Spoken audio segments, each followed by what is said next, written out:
সাইফ কাণ্ডে বেরিয়ে এলো চাঞ্চল্যকর তথ্য।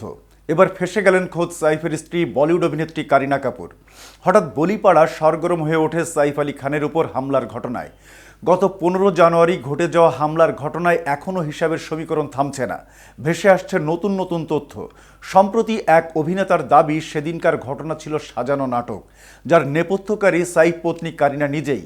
কিন্তু কিভাবে, কেন এমন চাঞ্চল্যকর কাহিনী সাজিয়েছেন এই অভিনেত্রী? বিস্তারিত থাকছে প্রতিবেদনের বাকি অংশে।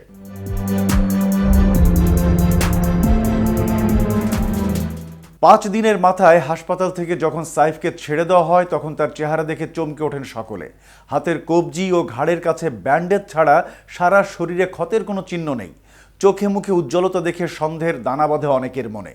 কেউ কেউ এই ঘটনাকে সাজানো বলেও অভিহিত করেন। এবার সাইফ কাণ্ডে চুরির ঘটনা সব সাজানো বলে দাবি করেছেন এক অভিনেতা। তিনি জানান, নেপথ্যে রয়েছেন স্ত্রী কারিনা কাপুরই। বলিউডের ছোট বড় যে কোনো বিষয় নিয়ে প্রায়ই মত প্রকাশ করে থাকেন অভিনেতা তথা স্বঘোষিত চিত্র সমালোচক কমলার খান। নিজের এই কথার জন্য একাধিকবার আইনি বিড়ম্বনায়ও পড়তে হয়েছে কমলার খানকে।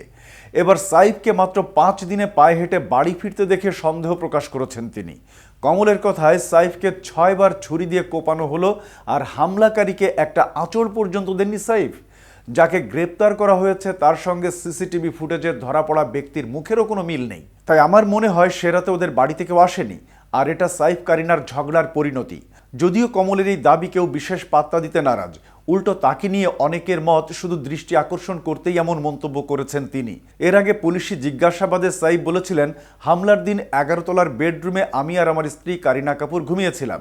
ছোট ছেলে জে ও পরিচাকা ইলিয়ামা ফিলিপসের চিৎকারে আমরা জেগে উঠি। সাইফ আরও বলেন, আমার 2 ছেলে ও তাদের পরিচারিকা 12 তলায় থাকে। আমি ইলিয়ামার চিৎকার শুনে 11 তলা থেকে 12 তলায় ছুটে গিয়ে দেখি অজ্ঞাত ব্যক্তির সঙ্গে তার ধস্তাধস্তি চলছে। তখন আমি ইলিয়ামাকে বাঁচাতে অজ্ঞাত ব্যক্তিকে পেছন থেকে ধরে ফেলি। তখন সে আমার হাত থেকে বাঁচতে ছুরিকাঘাত করতে শুরু করে।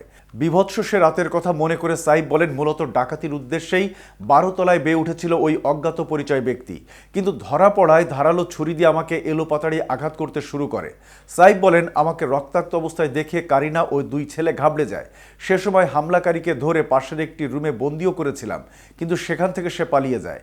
গত 15 জানুয়ারি দিবাগত রাতে মুম্বাইয়ের বান্দ্রার নিজ বাড়িতে হামলার শিকার হন সাইফ আলী খান।